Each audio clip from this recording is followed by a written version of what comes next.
പാലക്കാട് ജില്ലയിലെ ഒറ്റപ്പാലം മണ്ഡലത്തിൽ രാഷ്ട്രീയ ചർച്ചകൾക്ക് പുതിയ വഴിത്തിരിവുണ്ടായിരിക്കുകയാണ്. സിനിമാ സംവിധായകനും നടനുമായ മേജർ രവി ഇനി തിരഞ്ഞെടുപ്പ് രാഷ്ട്രീയത്തിൽ സജീവമാകുന്നുവെന്നും 2026 നിയമസഭാ തെരഞ്ഞെടുപ്പിൽ ഒറ്റപ്പാലത്ത് NDAയുടെ സ്ഥാനാർത്ഥിയായി അദ്ദേഹം എത്തുമെന്ന സൂചനകളാണ് രാഷ്ട്രീയ രംഗത്തെ ചൂടുള്ള വാർത്തകളിലൊന്ന്. സൈനിക ഉദ്യോഗസ്ഥനായി രാജ്യത്തെ സേവിച്ച അദ്ദേഹം പിന്നീട് സിനിമയിൽ അരങ്ങേറുകയും നിരവധി പട്ടാള ചിത്രങ്ങൾ സമ്മാനിക്കുകയും ചെയ്തയാളാണ്. അതുകൊണ്ട് തന്നെ അദ്ദേഹത്തിന് മലയാളികളുടെ മനസ്സിൽ ഒരു പ്രത്യേക സ്ഥാനമുണ്ടെന്ന കാര്യത്തിൽ തർക്കമില്ല.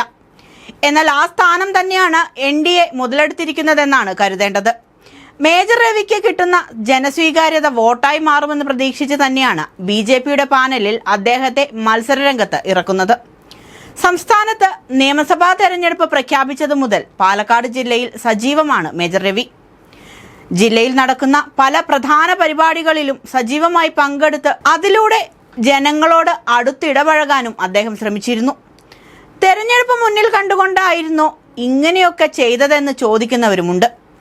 അടുത്തിടെ ഒറ്റപ്പാലം മണ്ഡലത്തിലെ സകല പരിപാടികളിലും അദ്ദേഹം സജീവമായതോടെയാണ് രാഷ്ട്രീയ ചർച്ചകളിൽ മേജർ രവി ഒറ്റപ്പാലത്ത് മത്സരിക്കാൻ തയ്യാറെടുക്കുന്നു എന്ന വാർത്തകൾക്ക് ശക്തിയേറി വരുന്നത്.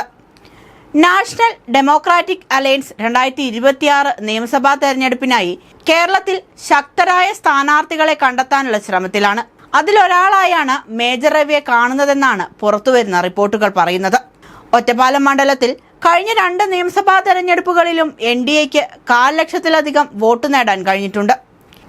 ഈ ആത്മവിശ്വാസത്തിലാണ് ഇത്തവണ കൂടുതൽ ശക്തരായ സ്ഥാനാർത്ഥികളെ രംഗത്തിറക്കാൻ NDA തയ്യാറെടുക്കുന്നതെന്നാണ് റിപ്പോർട്ടുകൾ പറയുന്നത്. ഒറ്റപ്പാലം മണ്ഡലം പരമ്പരാഗതമായി ശക്തമായ രാഷ്ട്രീയ പോരാട്ടങ്ങൾ നടക്കുന്ന മേഖലയാണ്.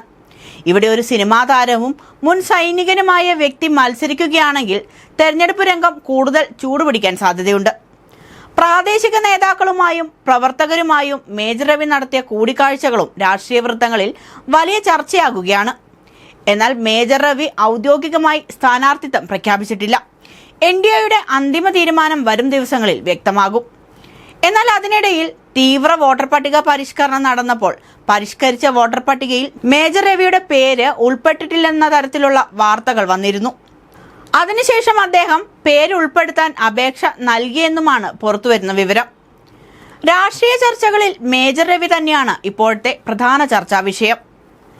NDA മേജറിനെ ഇറക്കി കളിക്കുമ്പോൾ മറ്റു മുന്നണികൾ അദ്ദേഹത്തെ മറികടക്കാനുള്ള ശ്രമങ്ങൾ നടത്തുമെന്ന് ഉറപ്പാണ്.